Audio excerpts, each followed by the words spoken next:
All right, show number 70. We're going to be playing Dr. Mahathir, who opened the Malaysian conference on November the 19th in 2012. This was the conference where dignitaries from around the world met to lay on the table all of the evidence, seeking to reveal the truth about 9/11, since it changed the world and it pitted the Muslim world against the Western world through the lies, deceptions of the two nations that conspired to bring about the destruction of the Twin Towers and Building Number 7. We all know now it leads straight back to Bush, his government with Mossad. So the CIA and Mossad, the enemies, the terrorist organisations against all humankind. Dr. Mahathir opens the conference and he closes the conference. We'll hear his opening and closing remarks, and then the evidence laid out by Michelle Chossudovsky for 30 minutes during this broadcast. Now, I'd like to say that my experience with Malaysia has been, I've known Malaysians.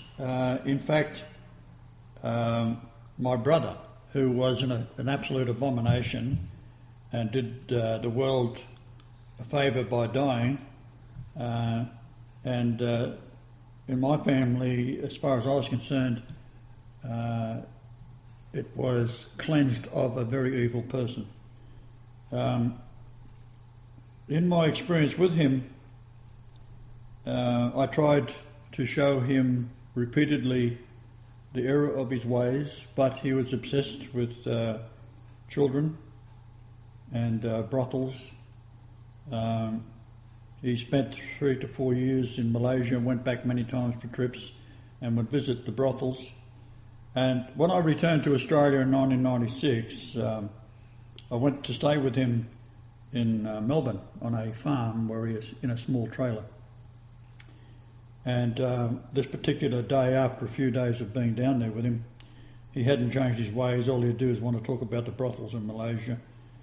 And it was quite astounding to me, a man who could be so obsessed with such filth. And so it was an experience for me to see that someone as close to me as my half-brother, because his father was Reg, my stepfather, and it was very, very sad for me to watch the way he carried on. However, being a man that he was, this particular day, the local newspaper had a report from the area of the brothels that he went to in Malaysia, Kuala Lumpur, had been closed down. The righteous mayor had gone in there, I guess, with the authority of the government to close down these brothels, but he was absolutely mortified. So I didn't know what was happening. He was just reading the newspaper. Suddenly he got up as if he was in some sort of panic, and he ran out to the car. And I said, "Where are you going?" He said, "The library." So I still didn't know what was going on, and we jumped in the car and we drove to the local library about a couple of kilometres away. And then he's in there and he's getting into the computer to confirm. And this is where I started to pick up on what he was doing. He was confirming that the area that he used to go to for these brothels in Kuala Lumpur had in fact been closed down. Extraordinary to say the least. So one instance after that, no matter where we went or if I visited him or even a family situation, he couldn't help himself but to talk about when I was in Malaysia. He would start off the conversation. And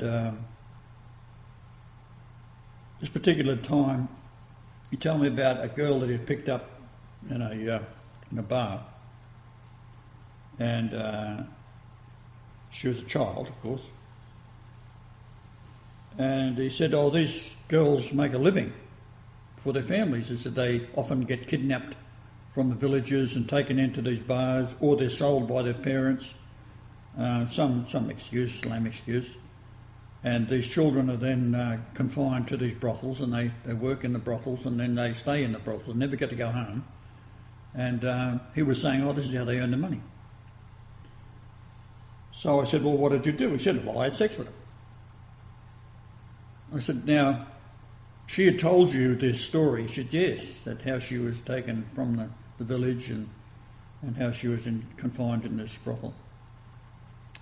I said, well, why didn't you just buy the woman, the child back and take her home to her parents and then do the right thing and give them a few pounds or dollars per week to support them?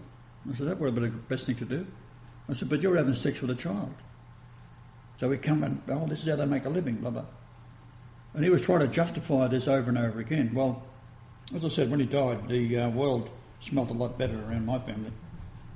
And now, there is a scripture, and I'll read it to you. Therefore say I unto you, the kingdom of God shall be taken from you and given to a nation bringing forth the fruits thereof. Now, put that in context. I have come back into this world and seen in my own family constant abominations. My nephew was a murderer. Another nephew, a drug dealer, was sentenced to 5 years in jail for smuggling drugs into Australia. My sister was an abomination. She wanted to be a man. She had indicated that she was a very good singer, and she indicated while she was drunk at a club that we went to, which it's called the Rooty Hill RSL, I think it is, or Rugby Leagues Club, one or the other. Very large, beautiful club in Australia, multi-million-dollar investments. And they make the money off the slot machines, the gambling. And there's a big executive board there, and she was a very good singer. And she had been invited to go into the executive board with the executive president and the secretary and so forth. And I was there with my wife at the time, and of course we went along with them. And they were sitting in this beautiful big board, and something like you might see in a James Bond scene. And she's sitting there, and they asked her to sing. Well, as I said, she was an excellent, absolutely wonderful singer. And she sang some songs. And they said to her, you could have been the female Tom Jones. And she said, oh, would I love to have been Tom Jones to get all the women? Because she was pissed at the time. And she was indicating, of course, she is into sex of all types, but primarily she likes women. So that was also my sister and brother's contribution to the family that I was happened to be spawned into by the Holy Ghost through my mother, Daphne. Okay, now Malaysia. There's one woman come over from Malaysia, which she had had several abortions with, but she loved him, and she came to Australia and lived with him for a while, and her mother came as well. But then he got sick of her and sent her packing back to Malaysia. And then she come out to find him again, and she was in King's Cross, which is sort of the red light area of Sydney. And she called me on the phone. I went to see her, and then I met her. And the poor little thing, she was in such a distraught state, the hair was starting to fall out with alopecia. And this was what my brother was doing. So I went and seen my brother. I said, what are you doing to this poor woman? Right? She's come all the way back here. She loves you. You've had 3 abortions with her.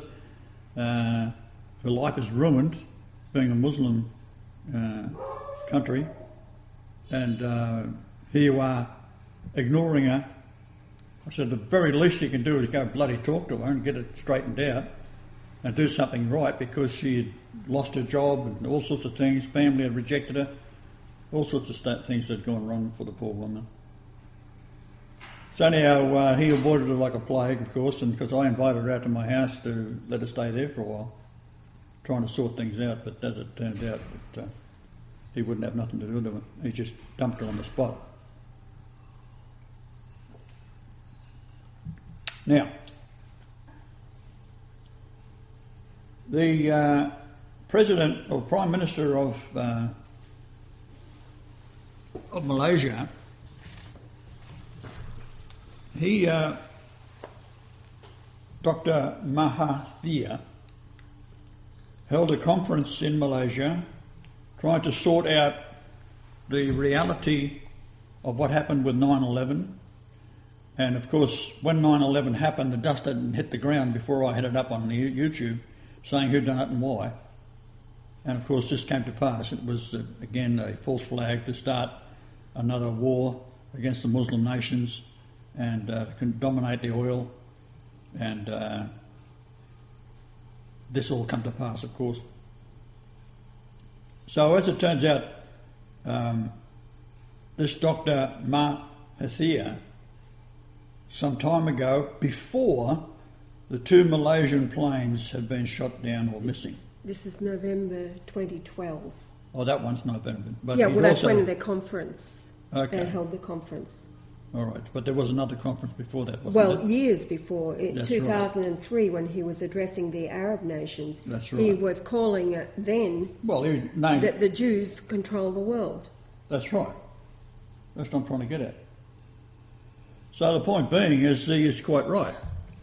Now, there is not a Christian nation that has recognised me except the Pope Benedict, and he done that because he saw what we were doing in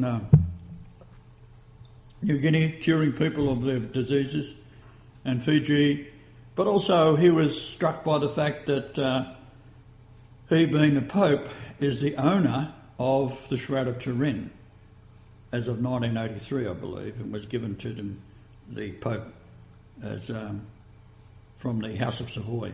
1985. 1985, was it? Mm. So he was a man who studied many things, very, very intelligent man, and a leading scholar in Europe. Because being a Pope, you would expect that to be the case, not like this moron they got there now that can hardly find his arse with both hands.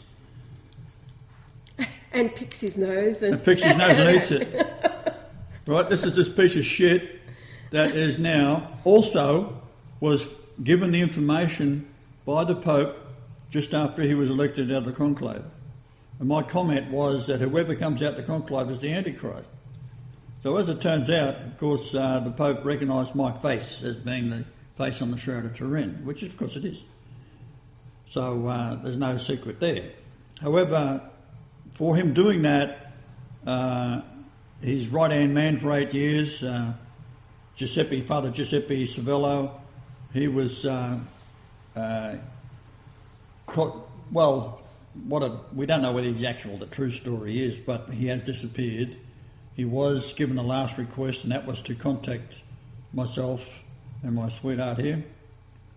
And as the last request before he was defrocked as being a priest, and he had been charged with treason.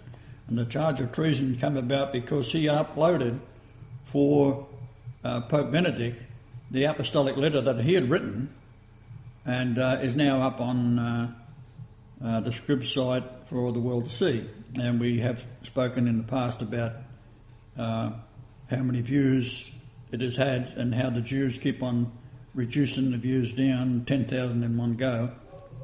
And at one stage there was 80-odd thousand. 76. It went from 76,000 total views at the Scrib site to the following day, 10,000 views total at the Scrib site. And they wiped the 10,000 off, just the one document being the... So they've reduced it by 60,000 views. Huh? Mm. So, as I said, there is not one Christian nation that has looked towards me as being, even investigating me. Right, which I find astounding. If some character shows up, no matter who it is, and a former pope who was the leading official and theologian of Europe, but the leading official in the Catholic Church prior to the conclave, electing the Antichrist, Francis. And at that point, see, the job of a pope or the high officials of any religious group is that if someone shows up, then they investigate it, which he did, and concluded that I was the returned, what he called me as Salvator Mundi, which means Saviour of the world. In other words, the Christ figure. And the Christ figure, by the way, is not just a reincarnation of the Jesus Son of God. It is God himself. There's a big difference here. Because only God himself can straighten out the world. I think we'd all agree with that. So irregardless of being me, being the man that is regarded as being possibly the biggest arsehole that's ever walked the planet by most people in the religious world, because I tell them straight out that they're all full of shit, and I wouldn't have them as next door neighbours, let alone listen to any words that they've got to say. So all nations are corrupt, and primarily they are reading the Jewish Bible. And if you want to look at what Bill Cooper said about the United States, look on YouTube for Regions of Saturn. Regions of Saturn. It was also in a book by Jonathan Williams, who was one of the men in the command of Washington, George Washington. And he wrote a book shortly after the statement was made to him by the general representing England in the War of Independence. And what he was told, and what is in the book, is called the Regions of Satan. Legions of Satan. Jonathan Williams. Jonathan Williams. Now that was in the archives in America's Congress Library, Congressional Library. Congressional Library.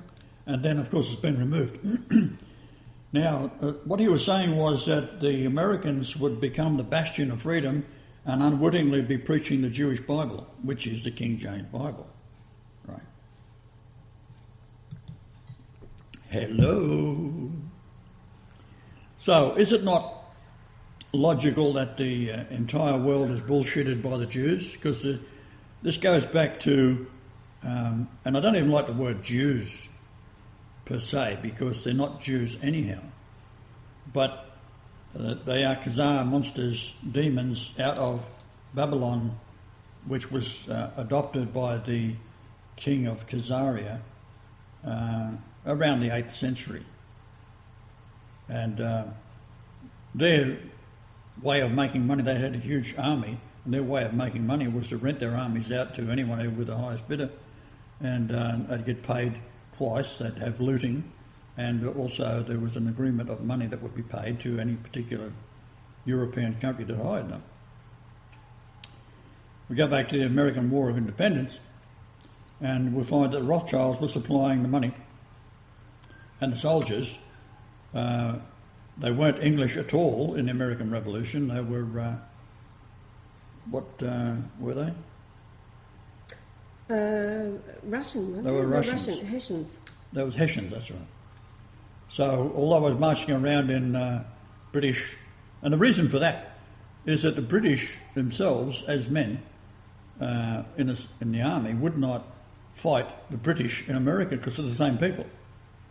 So they had to, in order to get this war going, they had to hire Hessians, and of course, from what I have been reading and previous knowledge, is that it was roughly $1 or £1 per soldier per day, and that the British paid the Rothschilds, and he was hiring them for 50 or half the amount of money. Half the amount, yeah. So it's doubling his money on. He was doubling his money bodies daily. for murder.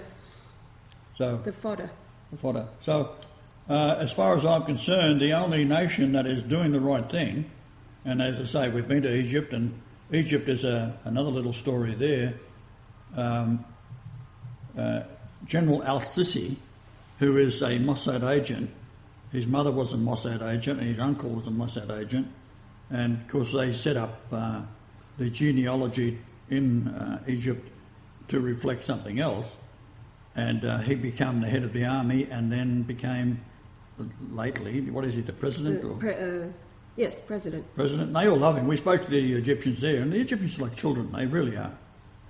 And they thought the sun shined out his ass, right? So we've got Obama, who was financing the Muslim Brotherhood, and when we were there, we heard machine gun firing and so forth. And basically, the people are so stupid there, they're less than children. Everybody in the family, if you've got boys, you've got to be called Muhammad, Mahmud, which is another way of saying Muhammad. And they've got the wrong Muhammad anyhow, because they don't know anything about the real Muhammad, because Muhammad himself was assassinated by Jews. And the stories you read about Muhammad are completely wrong. He spread Islam throughout the regions around Arabia by stating that Jesus was born to the Virgin, and that his soul was Allah, or God. Another word for God is Allah in Arabic. So, based on the fact that he was saying that Jesus was the soul, or God in the flesh, within Jesus' body, of the Virgin, spread Islam throughout the Middle East. Yet today, Islam regards Jesus as being nothing more than a prophet, because the Jews were responsible for the translation and the construction of the Quran. So we're going to listen to this fine speech by Dr. Mahathir, and then you'll understand why they have been under attack by the Jews through the United States for bringing down 2 Malaysian planes now. Now, when you start shooting down planes, that is the basis of the economy of planes flying in with tourists into Malaysia, because it is a tourist world. And when you look at the cities and the structures that they have been able to build in Malaysia, it's quite amazing. So they became, of course, the target of the Jews, and we know how lovely the Jews are, don't we? The latest thing on the Jews that we seen yesterday was this Jewish bastard being interviewed about how they attacked a school? Yes, the UN school. A UN school, yes. And they destroyed it. It was full of children, but they did warn them, so they said. But they weren't sure, and he couldn't answer. A lot of you, it's been doing the rounds of Facebook, the particular...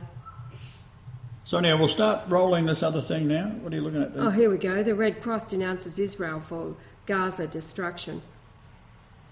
Yeah, well, it's one thing to denounce for the destruction. What about the world leaders sitting around... Doing nothing. Doing nothing. We've got Putin, for example. Iran. These are Muslims being slaughtered, and Iran's doing nothing, right? Are they frightened of being bombed with nuclear weapons? Well, they won't go off, will they? They should know that by now. And then you've got the Pentagon saying we'll continue to arm Israel. History to judge UN silence on Israel brutalities. This is from an Iranian doctor. Iran doctors. Well, you know, all of the nations have sat back and done absolutely nothing.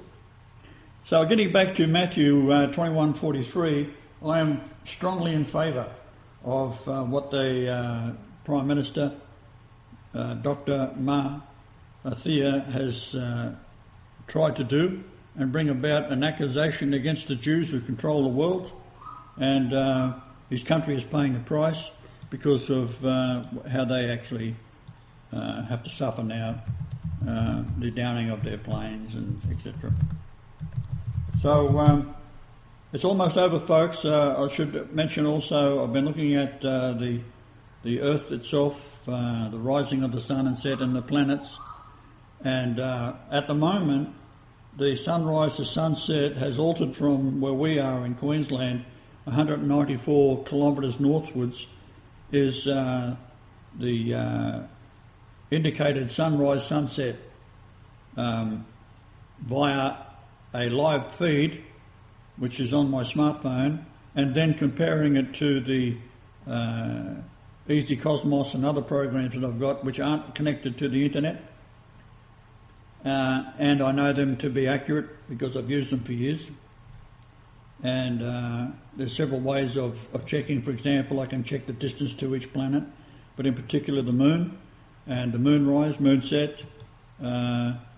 We also know how the moon is wobbling back and forwards. There's 59% of the moon can be viewed now, whereas opposed to it was only 51% some years ago before we crossed over the Milky Way galaxy equatorial plane on December the 11th, 2011. Just clarifying that Dr. Mahitha was the former Prime Minister of Malaysia. The incumbent has been since April 3rd, 2009, and that's Najib Razak. But Dr. Mahitha was the former Prime Minister who was Prime Minister at the time of 2011, and he was the one that organised the Well, he was the man who is doing the speaking for Malaysia. Yes. And yes, until the 31st of October 2003.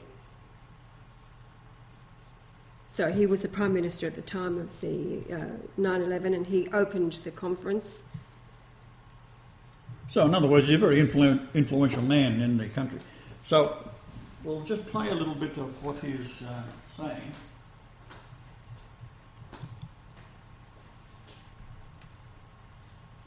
So we want to go to the opening.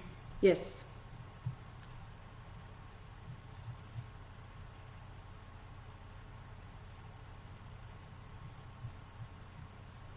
So here's the opening comments. Bismillahirrahmanirrahim. Excellencies, members of the panel of presenters, guests, ladies and gentlemen, Assalamu alaikum warahmatullahi wabarakatuh, and a very good morning to everyone. The purpose of this forum is nothing less than the search for truth on an event that has serious consequences for us all. The Pradana Global Peace Foundation is doing the unthinkable. It is going to seek the truth about the destruction of the twin World Trade Center buildings in New York on 9/11. The immediate reaction to this unprecedented aerial attack in America was that it was the work of Muslim terrorists. The Al-Qaeda is especially identified as the organization behind this act. As a result, President Bush wanted to go on a crusade against Muslims. He later withdrew that statement, but in fact, his subsequent acts against the Muslims reflected this mindset. He attacked two Muslim countries, Afghanistan and Iraq, killing their people and destroying these two countries, destabilizing them and arresting their progress, even after knowing that the hijackers were not Afghans or Iraqis. The whole Muslim world became suspect. The Muslims are distrusted, subjected to humiliating discrimination, and detained without trial and tortured at will for years in camps situated outside the jurisdiction of U.S. laws. In Guantanamo, Cuba, for example, and in Iraq, others were flown to countries where torture was practiced so they could be tortured and not break U.S. laws. Then the U.S. actually passed a law legalizing torture, a retrogressive act most unworthy of its claims as the leaders of modern civilization. But the US and Europe are even now paranoid that another similar attack might take place. Security measures and laws have been tightened. All of them were clearly directed against Muslims. Muslim airline passengers have been subjected to humiliating searches. The official explanation for the destruction of the Twin Towers is still about an attack by suicidal Muslim extremists. But even among Americans, this explanation is beginning to wear thin and to be questioned. The truth is important because 9/11 has triggered attacks on Muslim countries and people in which hundreds of thousands have been killed and their countries devastated by the shock and awe wars. I've thought a lot about 9/11. I've seen pictures and video clips of the attacks. I've heard the narrators give their opinion regarding the attacks. But to this, I would like to add my own opinion based on my observation of the Arabs at peace and at war. The Arabs may have been great warriors in the past, but after they fell under Western rule, they seem to have lost their prowess in wars. In their wars against Israel, they were so inept that they had never won a single battle, even when their forces far outnumbered the Israelis. In the years immediately after the formation of the State of Israel, the combined armies of Egypt, Jordan, and Syria were defeated by the smaller Israeli forces. The Arabs never seemed to be able to plan or strategize, and certainly their execution of battle plans are just plain bad. They are not a disciplined people, and this lack of discipline shows everywhere. And they cannot keep anything secret. Someone would leak whatever plan they may have worked out. For money, there are Arabs who are prepared to reveal the hiding places of their leaders. The attack on 9/11 involved very complex elements which needed detailed planning, precise timings, and disciplined execution. There has never been, and will never be, I think, a hijacking of 4 large aircrafts simultaneously. Yet this was what was supposed to have happened. At apparently the same time, the hijackers took command of 4 aircrafts while flying in different airspace in different directions. We cannot know whether the hijackers carried arms, but there has been no report of guns in the debris of the 4 aircrafts. How they could overwhelm the whole crew and take control of 4 aircrafts at about the same time is a mystery. Then the hijackers were supposed to make the aircraft change course and fly to 4 different places. Pilots who realized they were going to die anyhow would have tried to steer away from the towers when it was obvious they were going to crash into them. It would not need much change of direction to miss the towers. But the planes hit the towers squarely, bursting into flames, apparently due to the fuel they carried. Maybe the hijackers were actually flying the aircrafts, but we are told they had only trained with small aircrafts. How did they know how to navigate the huge aircrafts to perfectly so perfectly after changing course. And time was the essence.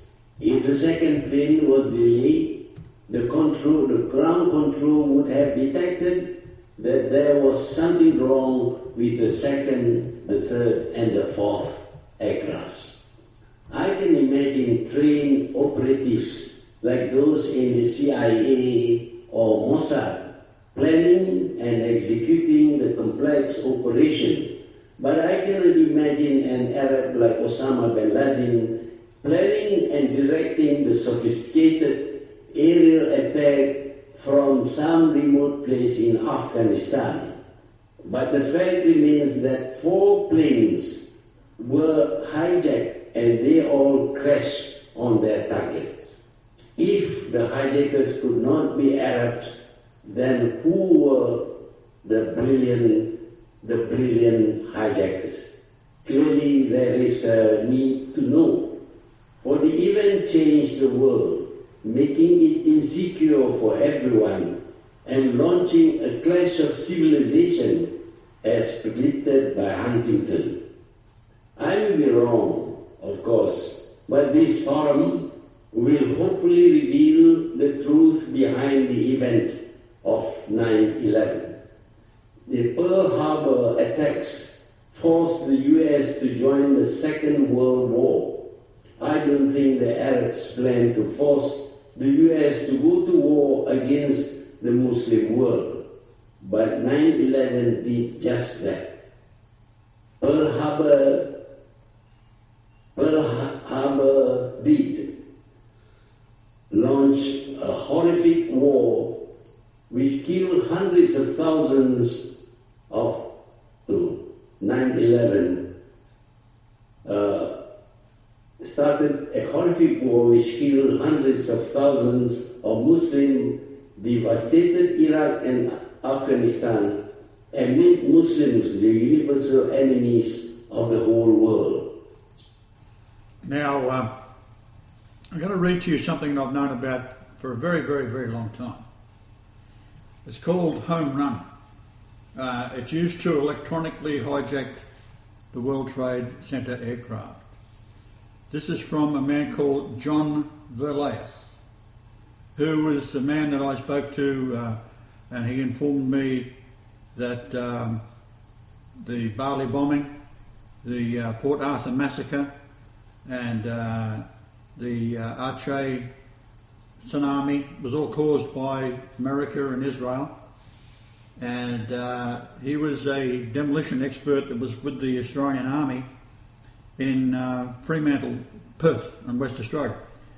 And he was telling me that how they did the Bali bombing with what's called a Saddam bomb, similar to what was used in Fukushima to blow up the reactors and start another false flag, if you like.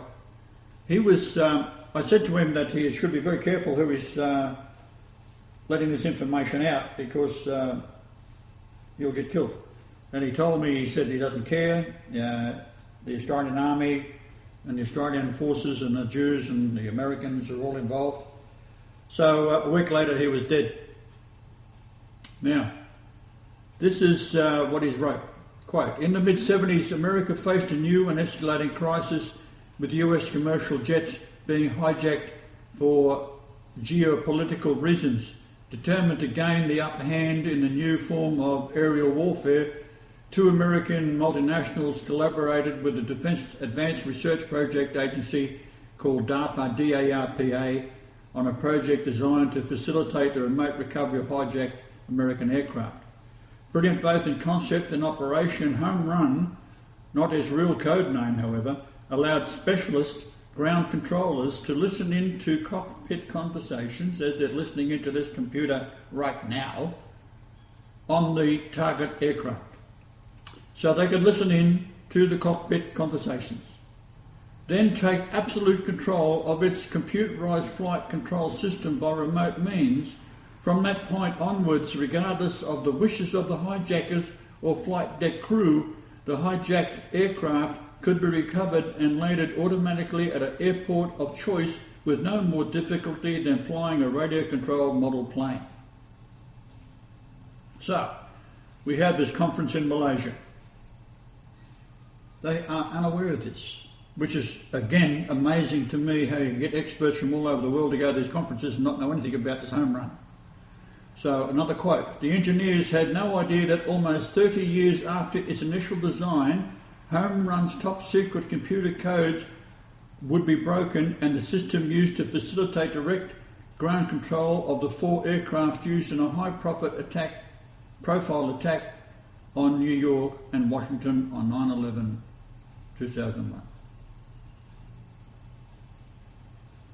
Now, we'll go to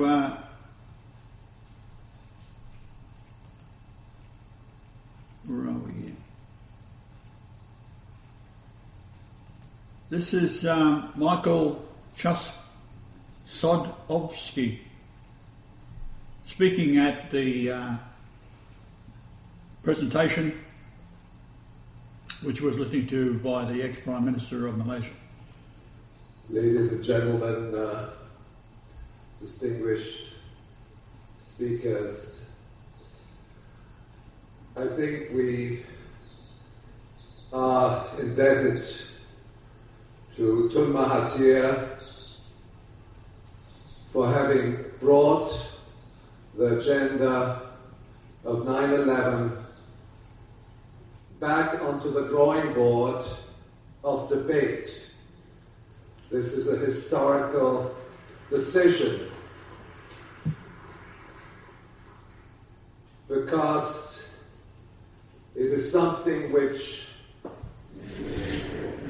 is increasingly forgotten in the coverage of the mainstream media, not to mention the political rhetoric underlying what is described as the global war on terrorism, which is called GWOT.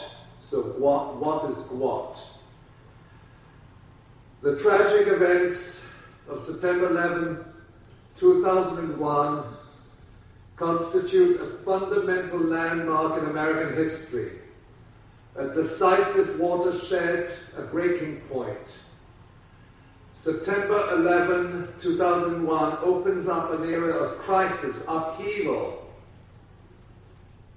It is not only the events themselves, but as Tun Mahathir has indicated, it is the crimes committed in the name of 9/11.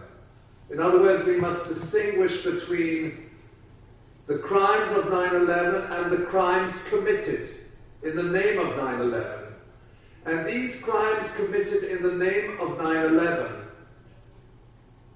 which also involve a wave of Islamophobia, of demonization of Muslims, but also the destruction of entire countries. That is what is meant by the crimes committed in the name of 9/11, as opposed to the acts of destruction and the loss of life on the morning of 9/11. The two events are symbiotically related. They're two dimensions of a criminal process.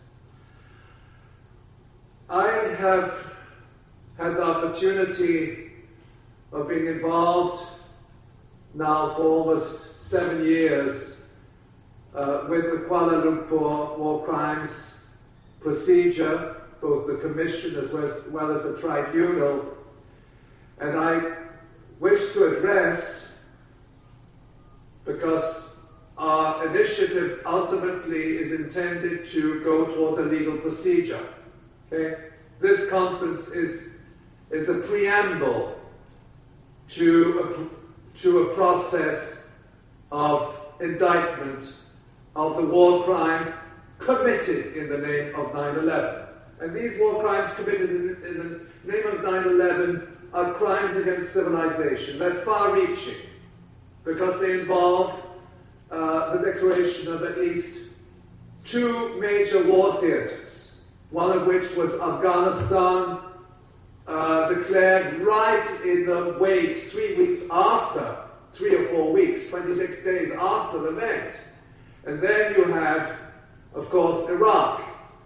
And in all of America's initiatives, its military initiatives, 9/11 has been the pretext and the justification on humanitarian grounds for going after the terrorists. Okay? Notwithstanding the fact, known and documented, that Al-Qaeda is made in America. Please understand, Al-Qaeda is an intelligence asset of the Central Intelligence Agency. It is an instrument. It was created in 1979 at the outset of the Soviet-Afghan War.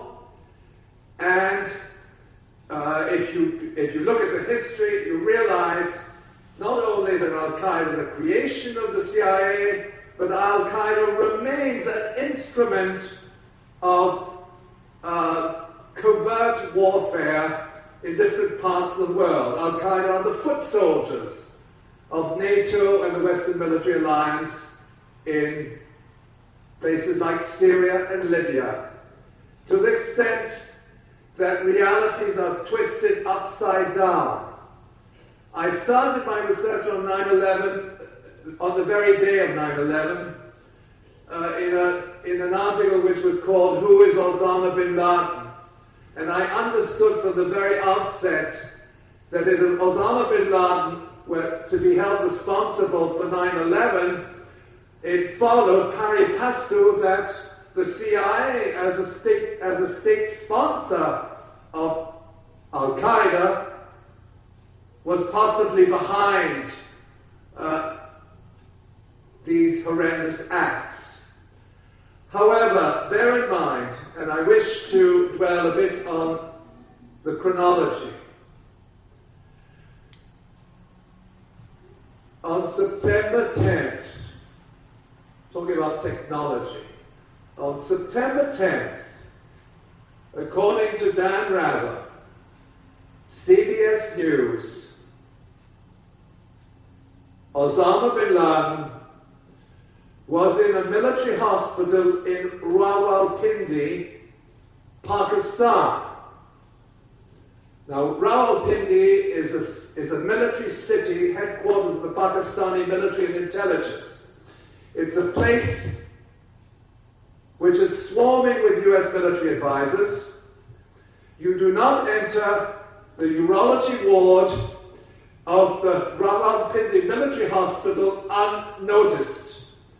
The Al-Qaeda leader, alleged Al-Qaeda leader, Osama bin Laden, was hospitalized on the 10th of September. Now, following Richard Gage's presentation, we should beg the question, how on earth did bin Laden coordinate these attacks from his hospital bed in the urology ward of the Pakistani military hospital, using from his laptop, presumably? I suspect that they had Wi-Fi connection in the hospital, but this particular event, which was reported by CBS News, is crucial in understanding the chronology. Because first of all, he was hospitalized on the 10th, which assumes that he was probably released the day after. Okay? Don't go into hospital, come out. Released the day after, so that the question is, first of all, how could he himself have coordinated these attacks? And secondly, his whereabouts were known. And Donald Rumsfeld made the statement, and I cite textually, "We don't know where he is. It's like looking for a needle in a stack of hay." Hello, Donald Rumsfeld.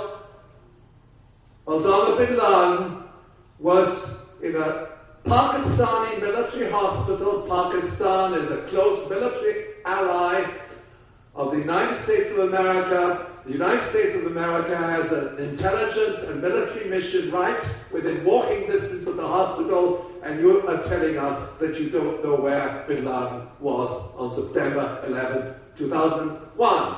And he certainly was not in Afghanistan, he was in Pakistan. So that is one important element in the jigsaw. Now let me get back to the chronology of 9/11. I'll start later in the evening. We've discussed the earlier part, the morning, but the evening is very important. How much time we got?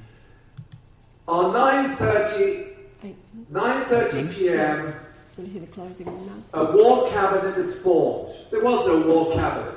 They create a war cabinet out of thin air.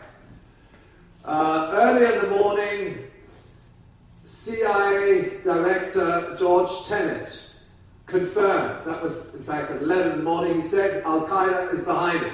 Okay? Now, he had absolutely no... The point being that although these people are trying very hard, they're very uninformed.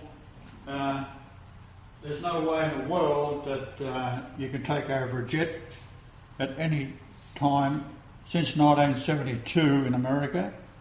And I spoke to a pilot who was working for one of the airlines in Australia, and he had no idea that home run actually existed. He's a pilot, flying a jet. At any time, that jet can be taken over by... And I tell you what, if I was flying a plane, I wouldn't be flying one that had a home run in it. Right? I want to be in complete control. And that's why the Russians are way ahead of the game, because they don't fly with what is called fly-by-wire. That is basically a Russian advantage. So an aircraft that is flown in Russia is flown by ex-military pilots of jets, small jets, and they all fly by the seat of their pants, as they say. So that is why the Polish government was taken out when I was going over to Russia to visit a site where 70-odd people have been shot dead in World War II by the Russians. And the plane apparently was coming in with 90 people on board that were the entire Parliament of Poland that had been threatened by the Jews again, of course. This was at the time when the swine flu vaccines were being refused. This was by a year the later. medical people. The plane went down 2010. It was 2009 that the Polish health minister, a woman, stood up, a doctor, and said no way would she give it to her elderly mother or her daughter, so that she would not okay the swine flu vaccine for the Polish people. And so it's a weapon. It's another war weapon. And that is why in America, you've got your 60 vaccinations of children by the age of 2. That's one every 2 weeks. I have never had vaccinations in my life, except for one. And that was a polio vaccine, which made me very, very ill. And the polio vaccine, by the way, is now known to have contained a mycoplasma that takes 40 years to form into a cancer. So that is the history of the world being run by the British and the Americans and the Jews.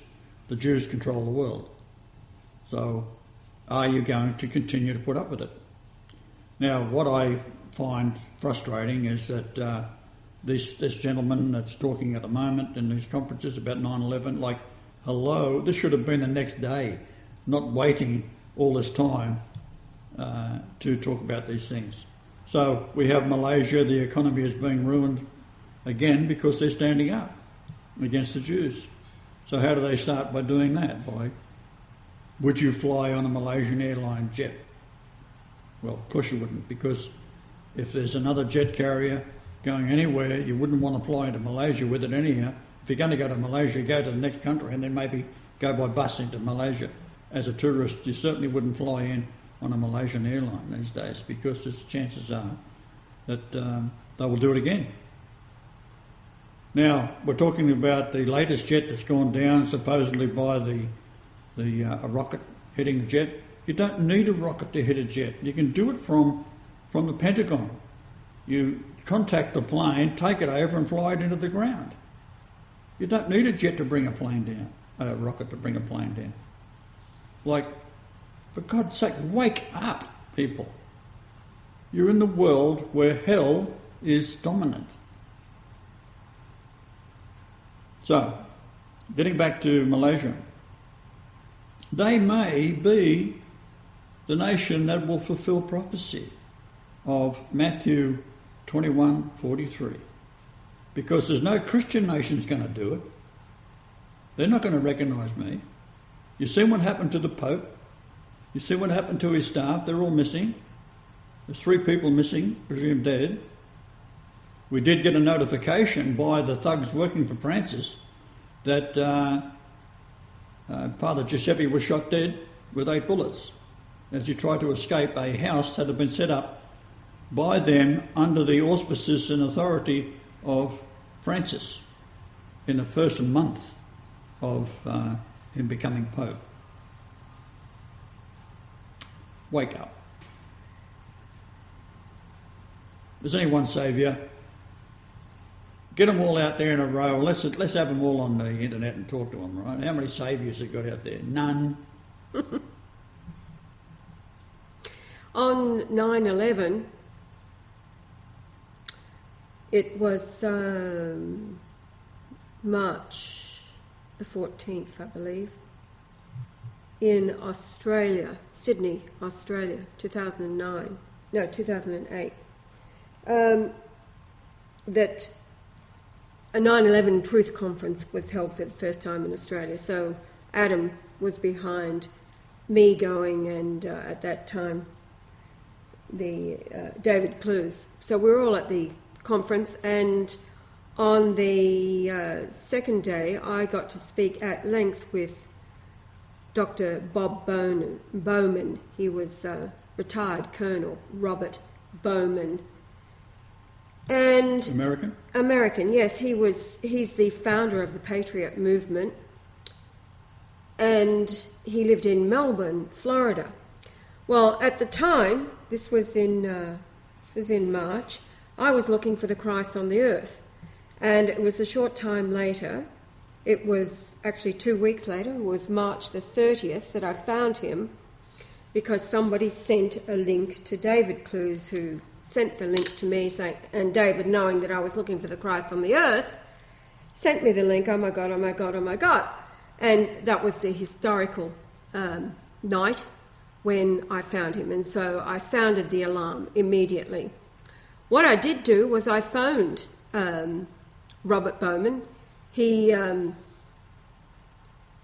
after speaking with him at length at the conference, I think he gave me a card. Anyway, I had his phone number, or I may have tracked it down through, whatever, it doesn't matter. But I got to speak to him for about an hour and a half, because Colonel Robert Bowman was a Christian, and his son is a very well-known theologian within America, written many books, and is making his life work serving Jesus. All right, so me, in my naivety, phones Robert Bowman and thinking he would want to know, because his whole measure was, and his message was, if the mothers, the parents of these men that America is sending as the fodder for the Jews, he wasn't talking about the Jews at all. However, it's if the parents wake up to what's going on, then they will not send their children to fight, for America. So I thought, well, America, being Christian, if they knew that the Christ is back and the Christ is saying, do not go and fight, come home, lay down your weapons, protect your own nation, your own peoples, do not fight these wars, because it's the Christ revealing as the Jews, it's Israel behind everything. Well, Dr. Robert Bowman listened to me and I walked him through everything. I launched and gave him all of the knowledge and the information, including do the research. Well, that was it. Well, thank you very much for the information. Of course, hear nothing after that. And I told him to tell his son. These people have committed their entire lives supposedly to serving Jesus, the Christ. Well, he's here for God's sake, and he's giving you, he's speaking plainly, face to face, via cyberspace. That rhymes. Take it to the bank and use it. Face to face via cyberspace, which is the like lightning that as Jesus he referred to in the scriptures. What will the second coming be like? It will be like, meaning it's a parable, it won't be, it will be like, and I want you to think about this. How else 2,000 years ago would you describe the internet, cyberspace, fiber optics, flashing from east to west, flashing what? Flashing knowledge, flashing images, flashing light, like lightning, flashing from east to west, from America to Australia to Rome in an instant, is the knowledge and the image of the one who is back, speaking plainly, face to face through cyberspace to all of the world, who has the eyes to see and the ears to hear. At this point, we've got, that we know of, many of you watching that we don't know of, but that we know of, less than 20 out of 7 billion. Now, Robert Bowman was one of them, so he died years later, having rejected the news. He rejected the truth. So, put it this way, he died in his sins. Unless there is something that we don't know, that he was confessing or spreading the news or whatever. In my mind at that time, I thought, here is one man who has a great deal of influence. He is revered and honoured around the country. People invite him. Now, he is also a man, a military man. He was involved in the Star Wars, or all of the hoo-ha of the Star Wars, and he's a whistleblower already. So what? He's willing to step out on a limb. He's a controlled whistleblower. He's willing to step out on a limb. So you would think. He's a controlled whistleblower. I know, but I'm talking about back then. Control. I'm talking about back then. Which was and the frustration of coming from this side, where the answer is the Salvator Mundi. So a man like this rejects the news, and he dies. Okay? He's not in heaven now, and he's not coming back, because we're all in the judgment. Heaven comes to the earth. This is it, folks. So either things are overturned, which they will be, because God wins. He's on the earth for that purpose. But my point is that Colonel Robert Bowman died with the knowledge, and he did not share it. He could have had a great deal of influence in stopping even more men being blown to pieces as the fodder that they are for the Jews. Israel, the abomination that makes desolate. So, on that note, we must be out of time. Oh, we are well over 1:03. See you later. Later, guys.